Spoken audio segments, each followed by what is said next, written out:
सर्वप्रथम बाबा साहब की 131वीं जयंती के अवसर पर मैं उनके चरणों में नमन करता हूं और सभी साथियों को जय भीम, जय संविधान, जय मूल निवासी।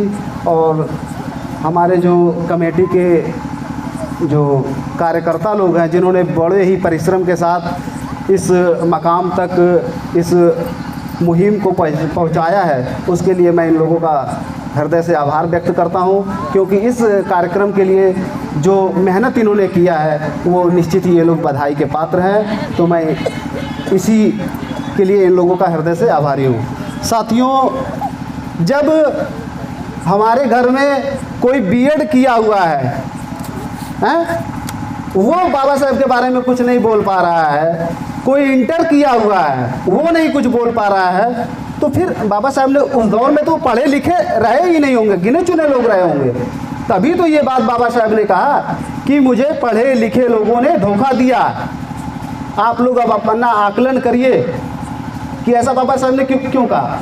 कोई भी जन्म से सीख करके नहीं आता, वो इसी परिवेश में जब सीखने का प्रयत्न करेगा, बाबा साहब के ऊपर अध्ययन करने का प्रयत्न करेगा, तभी वो जो है कुछ बोल सकता है।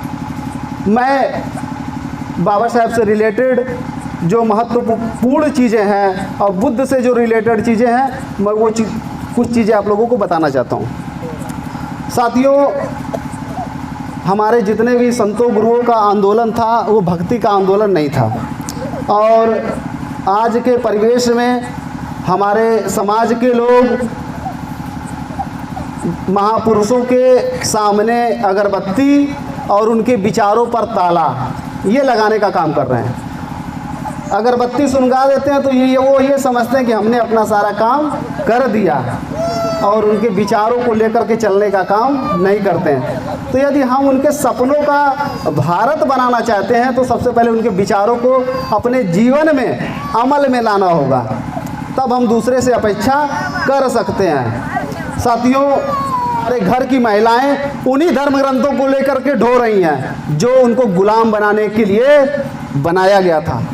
तो जानकारी नहीं है हमारे समाज के लोगों को, और हमारे समाज में जो शिक्षित वर्ग हैं वो जो काम करना चाहिए बाबा साहब के मिशन को समाज में स्थापित करने का, ये उनके द्वारा नहीं किया जा रहा है।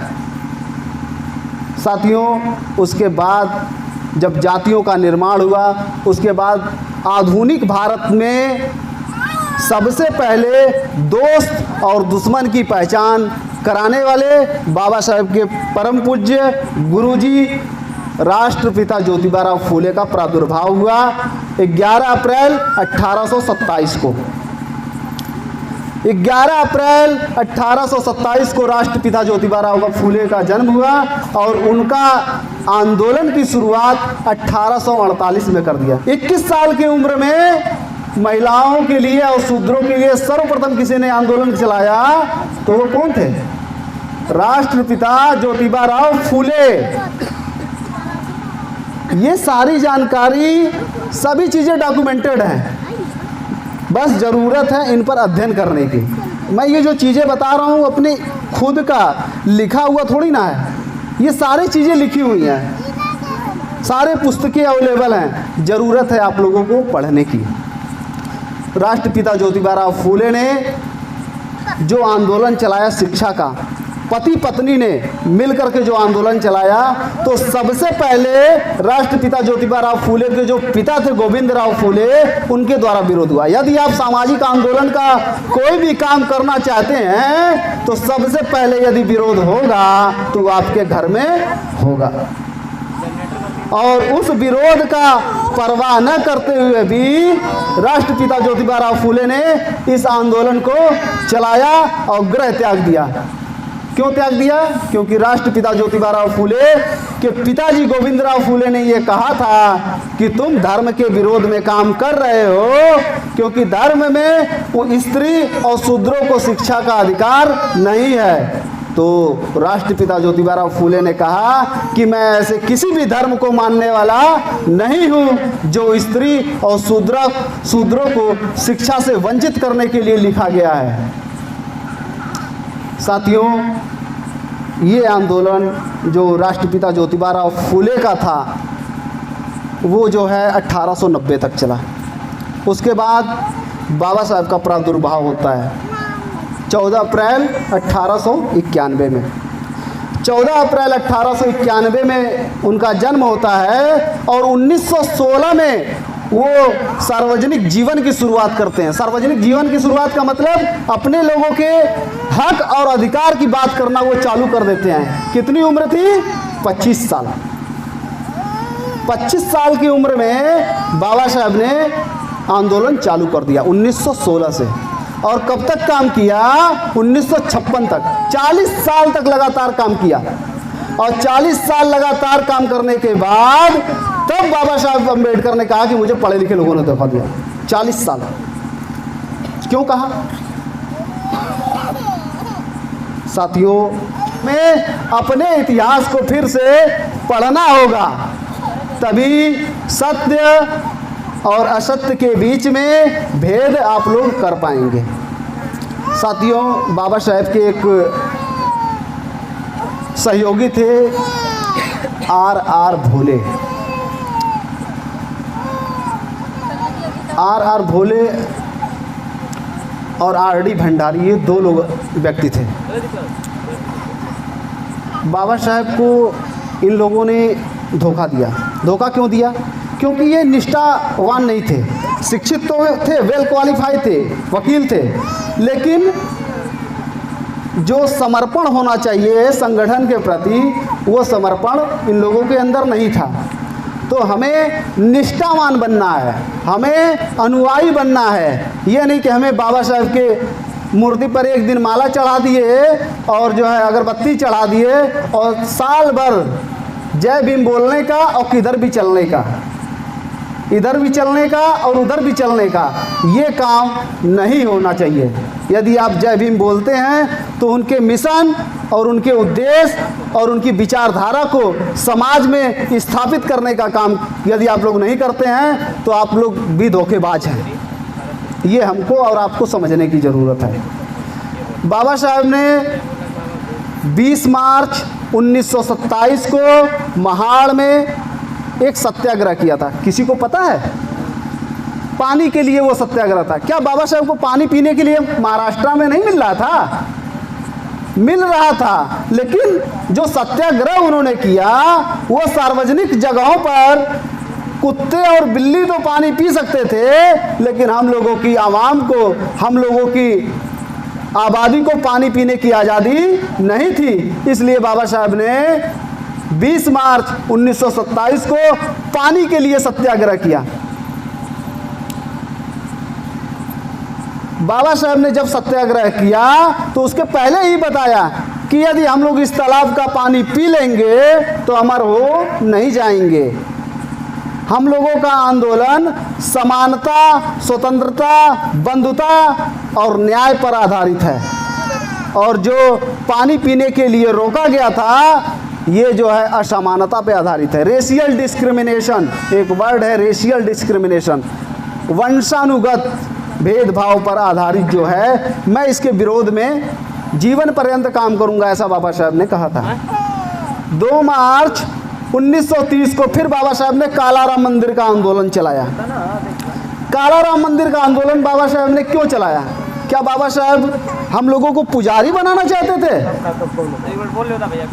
क्या बाबा साहब हम लोगों को पुजारी बनाना चाहते थे? नहीं, वो ये दिखाना चाहते थे कि जो ब्राह्मण हम लोगों को हिंदू कहते हैं और अपने आप को भी हिंदू कहते हैं, उनका धर्म और हमारा धर्म एक नहीं है। यदि हम हिंदू हैं तो हमें मंदिर में जाने से क्यों रोका जा रहा है? और बाबा साहब ने जब 2 मार्च 1930 को काला राम मंदिर के लिए आंदोलन किया तो उसके पहले फिर कहा कि यदि हम लोग इस मंदिर में दर्शन कर लेंगे तो हम लोग अमर नहीं हो जाएंगे। साथियों, इन सारी घटनाओं को जानकारी होना चाहिए। और हमारा जो धर्म है, जो हमारा धर्म है और जो उनका धर्म है, ये दोनों अलग अलग है। जिन्होंने आपको गुलाम बनाया, जिन्होंने आपको अछूत घोषित किया, उनका धर्म और आपका धर्म कैसे एक हो सकता है, ये सवाल है।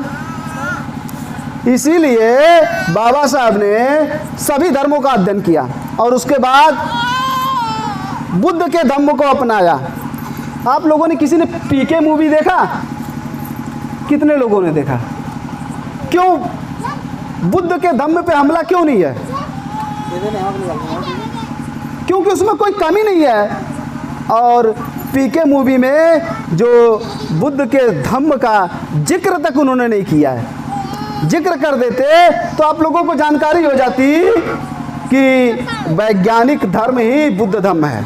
ये जानकारी नहीं होनी चाहिए, इसलिए उन्होंने बुद्ध के धम्म को उस मूवी में शामिल नहीं किया। क्यों नहीं शामिल किया? क्यों शामिल नहीं किया? सारे धर्मों को उसने बताया, हिंदू को, मुसलमान को, क्रिश्चियन को, जैन को, सबको बताया। बुद्ध को क्यों नहीं बताया? क्योंकि बुद्ध की जो विचारधारा थी वो तर्क के आधार पर आधारित है और आने वाले भविष्य में भी बुद्ध की विचारधारा को पूरी दुनिया में कोई हिला नहीं सकता। क्यों? क्योंकि वो तर्क पे आधारित है। बुद्ध ने ये कहा था कि मेरी बात को मैं कह रहा हूं इसलिए मत मानो। यदि वो बात तर्क के आधार पर सही है, समाज के हित के लिए है और लोगों के कल्याण के लिए है, तभी आप उसको अमल में लाइए।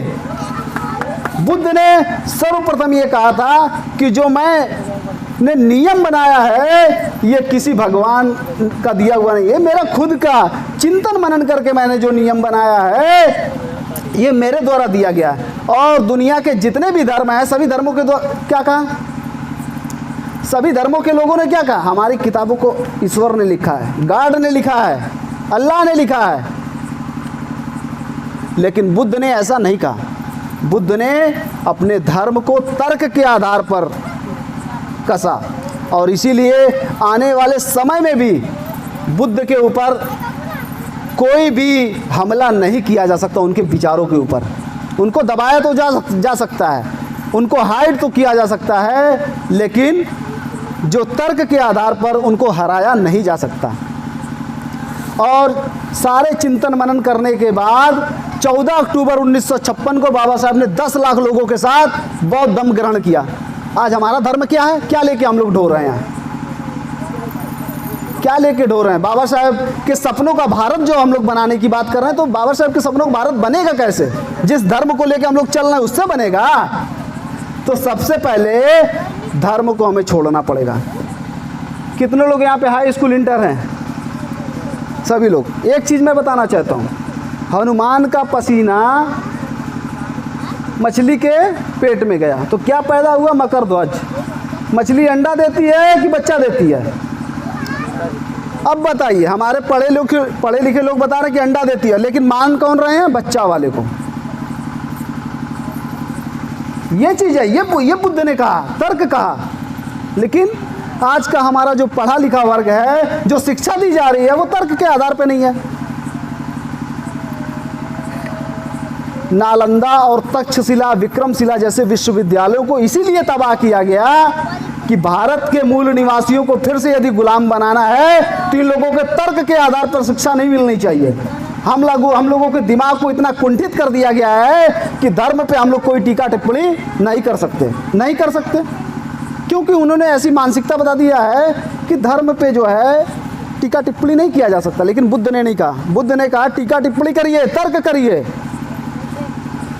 जो हम लोग आंदोलन चला रहे हैं, इस आंदोलन को समाज में यदि हम लोग स्थापित करना चाहते हैं तो जो सोशल मीडिया का सही उपयोग और प्रयोग है उसको सिर्फ और सिर्फ जो बहुजन यूट्यूबर हैं, आप लोग उनको देखिए। वो हमें सबसे पहले बाबा साहब का जो संविधान है, संविधान समानता, स्वतंत्रता, बंधुता और न्याय पर जो संविधान का पहला पन्ना है, प्रियम्बल ऑफ द कॉन्स्टिट्यूशन, उस पर पहले लिखा हुआ है हम समता, स्वतंत्रता, बंधुता और न्याय पर आधारित समाज और राष्ट्र का निर्माण करना चाहते हैं और करेंगे।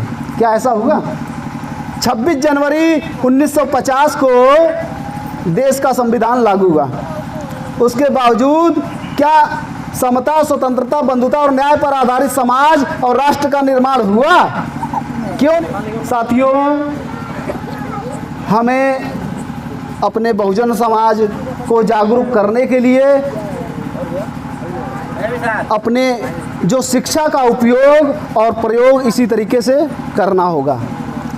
साथियों, बाबा साहब की जन्म जयंती के अवसर पर मैं अपने सभी लोगों से ये अपील करना चाहता हूँ कि समाज में जो जन जागृति का आंदोलन है, इसको दिन प्रतिदिन चलना चाहिए, ये सिर्फ एक दिन नहीं होना चाहिए। और जो हम लोग इस जन जागृति के आंदोलन के तहत ये जन्म जयंती मना रहे हैं, तो आप लोग आने वाले समय में भी इसी तरीके से जन जागरण के लिए जहाँ पर भी जन जागरण का कार्यक्रम लगेगा, आप लोग वहाँ पे जाएंगे। क्योंकि जन जागरण किसी के घर का पर्सनल मामला नहीं होता है कि आपको वो न्योता दे। आप लोग खुद पता करिए कि जन जागरण का कार्यक्रम कहाँ हो रहा है। तो ये सामाजिक आंदोलन का जो कार्यक्रम है, इसमें आप लोग दिन प्रतिदिन भाग लीजिए। ये एक दिन में सफल होने वाला नहीं है। इस मौके पर मैं इतने कहना चाहता हूं, और आने वाले समय में आप लोग जहां पर भी बहुजन समाज की जन जागृति का कार्यक्रम होगा, आप लोग वहां पे जाएंगे, ऐसी मैं आप लोगों से आशा करता हूं। और इस मौके पर मैं इतना ही कहना चाहता हूं, आप लोगों ने मेरी बात को ध्यान से सुना, इसके लिए आभार, धन्यवाद। जय भीम, जय संविधान, जय मूल निवासी।